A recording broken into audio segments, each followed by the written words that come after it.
Bonjour Cédric, ça va bien aujourd'hui? Ça va bien, merci. Merci d'être venu à l'émission. Ça fait plaisir, je suis vraiment content.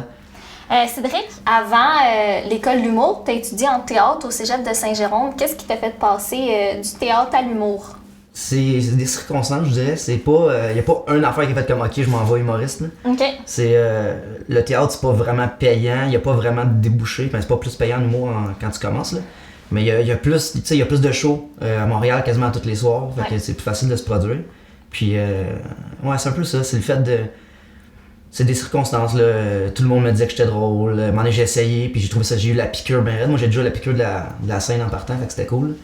Puis non, c'est ça, c'est le genre de monde qui m'encourageait. Puis à un moment donné, un de mes amis a dit « Ah, hey, je faisais de l'impro avec, il dit viens donc faire au moins un number. » Puis là, il m'a aidé à écrire un petit numéro. C'était pas bon, mais c'était un début, là, tu sais. Puis là, j'ai fait comme « Ok, ouais, je veux faire ça. » Au moins, il faut commencer à quelque part. Ouais. Exactement. Je fais encore du théâtre, je fais de la comédie musicale une fois Ok. par année avec la troupe Underground. Puis c'est vraiment cool, c'est du chant, de la danse. Puis tu sais, je chante pas super bien, mais j'ai comme tout le temps le rôle drôle qui a une tonne à chanter. Tu fais un mix des deux, un peu humour, théâtre en même temps. Ouais, j'aime ça. Comment décrirais-tu ton style d'humour? Je suis assez anecdote. Je suis pas un gars de liner. Je suis quand même un peu trash. C'est un peu. J'ai travaillé comme beaucoup dans les bars aussi, fait que c'est un peu normal. Ouais, c'est ça, anecdote, un peu de trash. Des fois comme grand public. Là. Mais en ce moment, on est beaucoup dans les bars, fait que des bonnes jokes de mon oncle, ça pogne. Comme tu l'as dit plus tôt, dans le fond, l'humour, c'était pas ta carrière numéro 1. Non, pas tout. Mais même le théâtre, là, Ok. ça l'a donné parce que j'aimais ça. J'ai juste voulu, tant qu'à rien faire à la maison, je vais aller étudier au cégep en théâtre, ça va être cool, je vais me faire des amis. Ce que je voulais faire, j'aurais aimé ça être pompier, j'aurais aimé ça. Il y a bien des affaires, joueur de hockey professionnel, mais manquait de skills puis de poids. Fait que c'est ça le problème. Je suis quand même encore un bon joueur de hockey. Ouais. Ben, justement, on joue entre humoristes. Là, Ok. Ouais, ça s'appelle la Drôle de Ligue. C'est vraiment cool. On joue avec Jean-Thomas Jobin, Phil Roy, Ok, Phil quand Raphaël. même des gros noms. Ouais, cool. Ouais, c'est vraiment cool. Ah, mais c'est bon pour aussi les réseaux puis tout. Ouais, c'est ça, Les je pense. contacts, Ouais, j'ai ouais. plus de contacts à cause que je suis bon au hockey Ouais. que je fais des shows d'humour. Est-ce qu'il y a quelqu'un qui t'a inspiré? Tu sais quoi? Dans ta carrière. Ok. Inspiré, moi je tripais bien Louis-José Hood avant. J'y ressemblais beaucoup, je parle encore vite, je pense. Là. Puis un qui m'a aidé, c'est Frank Grenier, Ok. un humoriste qui est comme en dessous de la barre, mais pour vrai, il est vraiment drôle, puis il mériterait d'être bien plus connu que ça. Puis c'est lui qui m'a poussé, c'est lui qui m'a donné ma première chance justement à l'hémisphère gauche à Montréal. Puis ouais, en ce moment je travaille avec lui sur une soirée qu'on va parler tantôt. Puis c'est vraiment, ouais, c'est lui qui m'a poussé dans le fond, puis qui m'aide pas mal. Je prends des cours d'écriture en ce moment avec lui aussi. Ok. Ouais, il me guide beaucoup. C'est où tu prends tes cours d'écriture? C'est avec lui, là, dans le fond, c'est pas dans une école quelconque, là, c'est une genre d'activité qu'il fait avec d'autres humoristes, là, on est comme une dizaine. Puis c'est vraiment Genre cool, de ça a petit l'air. colloque d'humoriste. Ouais, exactement, ok. un genre de petit cours underground, là. C'est Ok. vraiment cool, ça l'aide beaucoup, là. T'sais, on fait notre show devant tout le monde, puis après ça, lui, il prend le temps d'analyser, de dire ah ça c'était bon, ça je suis pas sûr, ça tu peux pousser ça, puis après ça les élèves parlent comme ah moi j'ai de quoi pour ce bout là. Fait qu'ils ont comme 15 personnes qui t'aident en même temps pour un numéro, fait que c'est cool. Ah, c'est le fun. Plusieurs humoristes comme Jay Dutemps ou Rosalie Vaillancourt font le saut de la scène à la télévision. Est-ce que c'est quelque chose qui t'intéresserait? C'est sûr que oui, tu sais, j'aime ça moi paraître là, j'ai un petit côté show-off comme tout le monde, c'est un peu normal. Ouais, je dis pas que c'est plus facile, mais à cette heure internet, à comparer dans le temps, c'est plus facile de se faire connaître. Ouais. C'est fait que tu fais comme 4-5 bons numbers dans un bar, le Ok. lendemain, le monde ils vont se rappeler de toi, mais t'as pas touché comme 100 000 personnes. Une vidéo, ça se partage, Ouais. ça aide à propulser une carrière, je pense. Je pense que les réseaux sociaux sont nos meilleurs amis aussi. Ouais, c'est ça, à cette heure, Ouais. faut que tu fasses attention aussi, là. Tu peux Ouais. pas mettre ce que tu veux non plus. Là.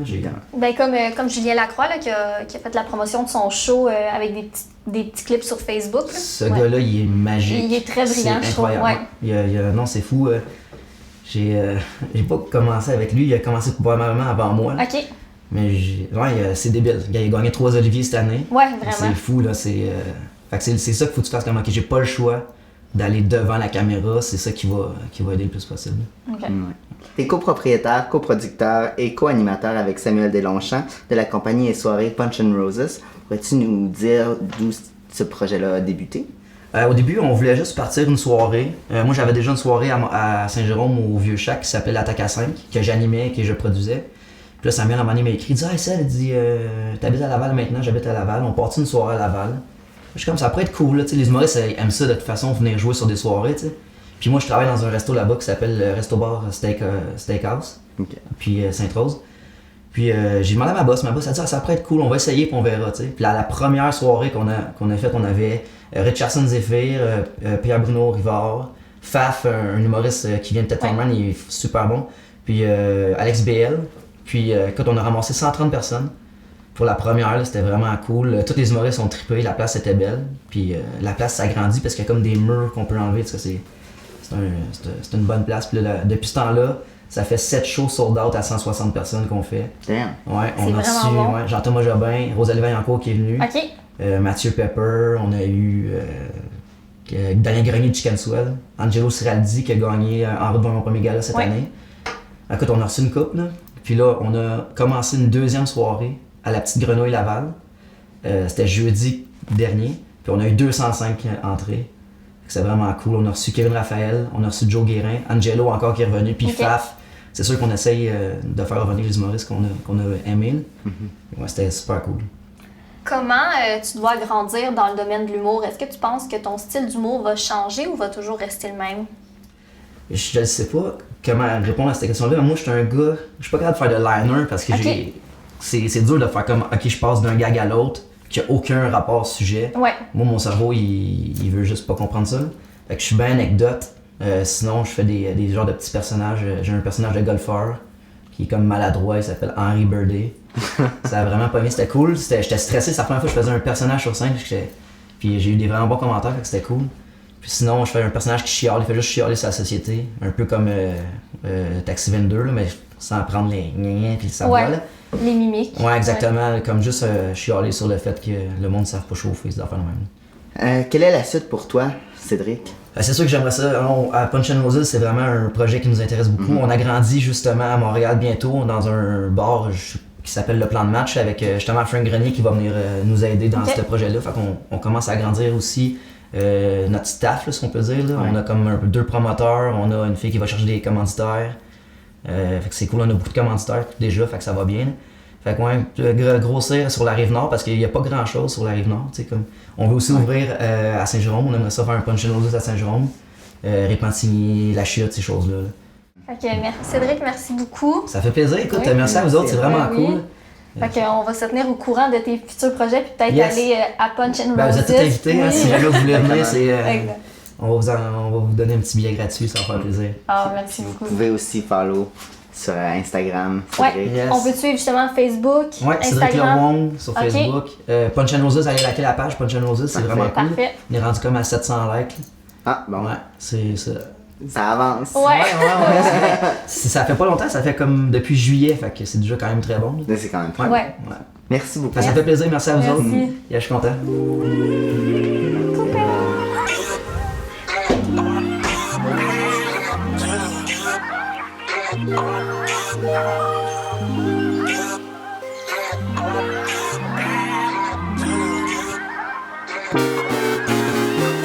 Bonjour Samuel, merci beaucoup d'être venu à Élite sur le vif. Bonjour!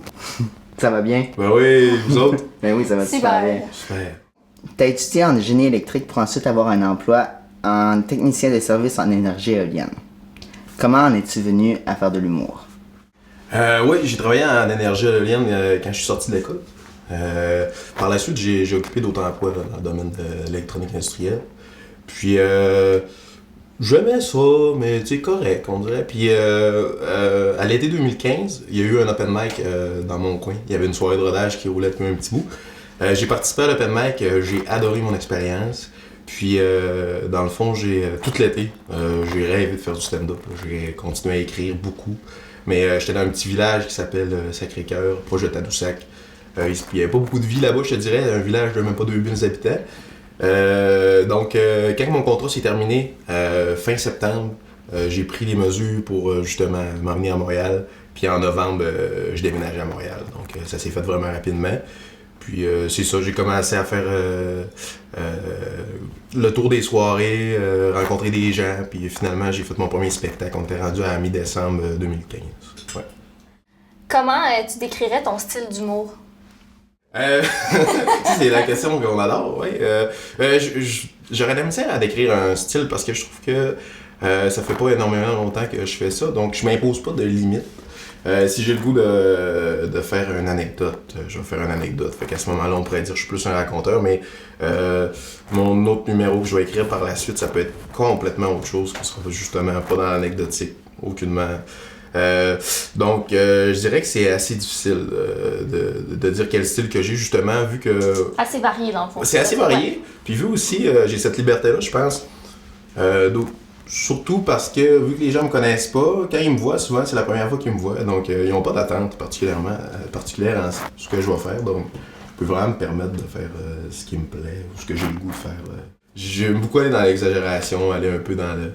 Tu sais, je suis un gros bonhomme qui arrive du Saguenay, un certain folklore avec ce que je fais, puis c'est ça, là. Mais j'ai pas de style en particulier. Okay. Est-ce que c'était ta carrière numéro 1? Moi, je rêvais de faire du humour quand j'étais jeune. Tout mon secondaire, c'était quelque chose qui m'attirait énormément. J'ai fait un peu de théâtre, j'ai fait de la scène. J'ai fini mon secondaire en un programme qui s'appelait Arts et métiers de la scène. On était autant sur la scène que derrière, dans le fond. On apprenait tout le son, l'éclairage, les décors. Puis on faisait un peu de théâtre et d'autres hors de scène. Puis après le secondaire, j'avais 16 ans, j'ai terminé mon secondaire à 16 ans, j'ai été au Saguenay. L'école de l'humour, tu peux pas t'inscrire avant 18 ans. Puis sinon, je suis une époque, surtout au Saguenay, je savais pas s'il y avait d'autres opportunités qui pouvaient s'offrir. Donc je me suis un peu perdu si on veut. J'ai recommencé à jouer au football, puis j'ai commencé à étudier au cégep, puis à essayer des trucs. Puis j'ai un petit peu perdu... pas que j'avais nécessairement perdu l'envie, mais c'est que je savais pas par où commencer, tu sais. Donc, finalement, je tentais rien, au final. Puis, comme je t'ai dit, un jour, il est arrivé l'opportunité de faire un open mic, puis de l'essayer concrètement. Puis j'ai adoré. Puis depuis ce temps-là, c'est ça, je fais des spectacles. Ouais. Mais non, oui puis non, en fait. Tu sais, ça a été ma carrière. C'est ce que je rêvais de faire quand j'étais jeune. Mm-hmm. Mais quand il est venu le temps de choisir un domaine d'études, c'était d'essayer d'être un petit peu plus concret, si on veut. D'être moins abstrait. Est-ce qu'il y a quelqu'un qui t'a guidé ou même inspiré? Dur à dire, c'est sûr qu'on a tous les modèles, on est chanceux, on a le milieu de l'humour au Québec qui est très en santé. On s'entend pour dire qu'à la télévision, c'était facile d'avoir accès à des numéros de stand-up, de voir des galas. Fait que oui, tout au cours de ma vie, j'ai eu beaucoup de modèles. Quand j'étais jeune, j'aimais beaucoup Jean-Michel Anctil. J'aimais beaucoup ses personnages. C'était quelqu'un qui était très coloré. Mm-hmm. Donc je vous dirais, vers l'âge de 7-8 ans, là, c'est vraiment lui que j'adorais. Puis par la suite, on évolue avec le temps. Puis il y a d'autres humoristes qui viennent plus nous chercher, qui nous ont guidés. Moi, si je vais plus dans le terme de guide, j'ai un de mes amis avec qui j'avais travaillé dans un camp de jour qui s'appelle Jesse Shea. Il fait de l'humour depuis quelques années. Il est sorti de l'école en 2014, je crois. Puis c'est lui qui a commencé à amener plus d'humour de la relève au Saguenay. C'est lui un peu qui m'a expliqué comment ça fonctionnait à Montréal. Qu'il y avait justement, mis à part l'école de l'humour, il y avait autre moyen d'arriver à devenir humoriste. Puis on pouvait aller chercher des contrats par-ci par-là. Donc c'est un peu lui qui m'a aidé dans cette démarche-là. Comme tu nous l'avais dit plus tôt, tu viens du Saguenay. Est-ce qu'il y a une grosse différence entre l'humour du Saguenay et celle de Montréal? En fait, je dirais qu'il y a une grosse différence entre l'humour de région et l'humour à Montréal. Même des fois, il y a des variantes en banlieue. Mm-hmm. C'est très... Tu sais, à Montréal, il y a des sujets qu'on peut aborder que ça va être plus compliqué si on aborde en région. Il y a une question de référent aussi, tu sais. On s'entend, c'est différent, là, je veux dire. Puis je m'en rends compte de plus en plus quand je fais des numéros, quand je parle avec des gens, à quel point c'est deux mondes, les régions. Puis tu sais, plus tu t'éloignes, puis plus tu vas rencontrer tu vas frapper des murs. Tu sais, c'est oui. Puis je pense que c'est normal aussi. Puis c'est juste une question de comment je dirais ça, tu sais, de Montréal est très diversifié, puis il y a peut-être cette diversité-là qu'il n'y a pas nécessairement en région. Fait que des fois, c'est juste, c'est comme je dis, c'est une question de référent. Là. Tu peux pas aborder les mêmes sujets nécessairement.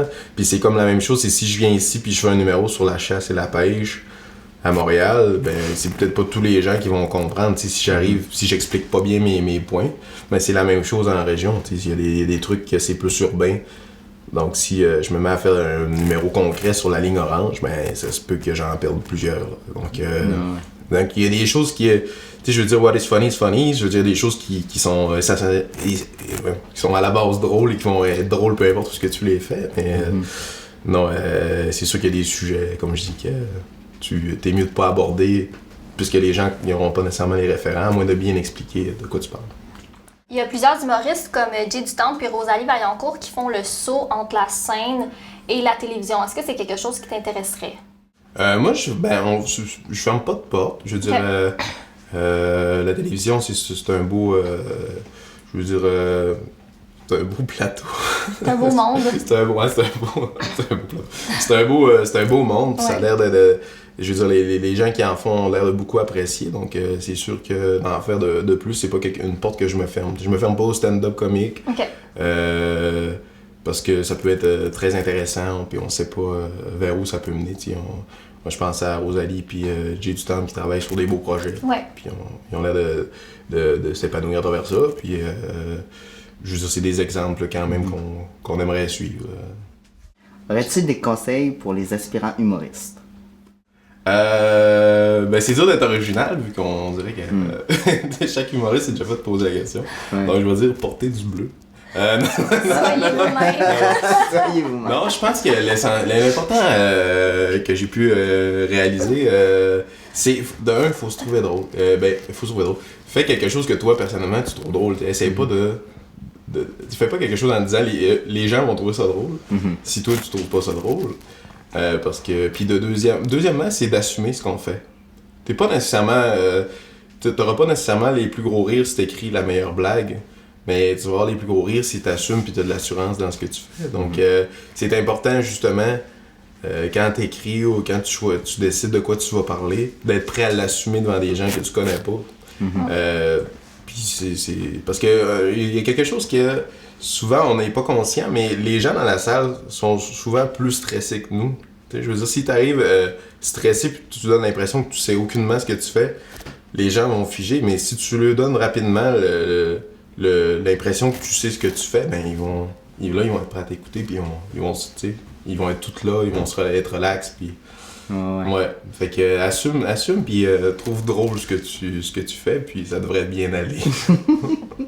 En 2017, t'as fait plus de 120 shows. Quelle est la suite pour 2018? Ben c'est sûr qu'on essaie tout le temps justement de faire de plus en plus, de performer de plus en plus. C'est comme ça qu'on s'améliore. Mais c'est sûr 2018, ce serait peut-être plus d'avoir plus de matériel. Je veux dire, oui, j'aimerais ça faire plus de shows là, possible, mais si j'étais capable d'aller. Là, j'ai à peu près. Au total, j'ai peut-être 45 minutes de matériel, mais je peux pas tout piger dedans, puisqu'il y a des choses qui sont pas nécessairement. Qui fonctionnent plus, ou ben. Je veux dire, je ferai pas de blague de Pokémon Go en 2018. Fait que. Non, ben je dirais pour 2018, savoir justement, avoir le plus d'écrire plus, d'avoir le plus de matériel possible. Si, tu sais, quand t'es rendu, t'as à peu près 1 heure et demie de matériel dans lequel tu peux piger, ben quand on te demande un 30 minutes à une place, tu peux varier ton matériel en considération du public. Tu peux dire, bon, il y a des gens de telle tranche d'âge, je vais faire plus ce numéro-là, celui-là et celui-là. Tandis que quand comme moi, mettons 45 minutes, on te demande un 30 minutes à un endroit, ben t'es peut-être plus restreint dans ce que tu vas faire. Tu vas faire ce qui fonctionne le plus, mais c'est peut-être pas le meilleur matériel, peut-être pas la meilleure performance que tu pourrais livrer. C'est un peu ça. J'aimerais ça, ouais. Avoir plus aller dans le plus de matériel que dans le plus de prestations, pour répondre à tes questions. Ouais. Ça me dérangerait pas de faire autant de shows, mais à la fin d'avoir fait... tu sais, parce que des fois, on dit on fait 120 shows, mais s'il y en a 40 là-dedans que c'est des 5 minutes, mais tu sais, si je fais 120 shows, mais que la plupart, c'est au-dessus de 10 minutes, ben ça me rajoute encore plus de temps de scène, puis... ouais, ça serait ça, là. Ça serait ça. Mais en même temps, tu sais, l'année 2018 vient juste de commencer, puis c'est sûr que, tu sais, vous êtes, les humoristes, vous êtes très, très à l'affût de l'actualité aussi pour développer vos... Vos projets? Ouais. Mais on s'inspire, ben c'est ça, on s'inspire de beaucoup de ce qui nous entoure. Donc quand une nouvelle, quand on entend parler partout où on va, ben c'est sûr qu'on réagit à ça, puis ça nous permet d'écrire là-dessus, puis de dire notre mot sur la dite nouvelle. Ouais, exactement. Ben, merci beaucoup, Samuel. Ben merci à vous. Merci à toi. On peut te suivre sur les réseaux sociaux, Facebook. Oui, j'ai une page artiste en construction. Ok. Pour l'instant, c'est Samuel Lemieux, humoriste.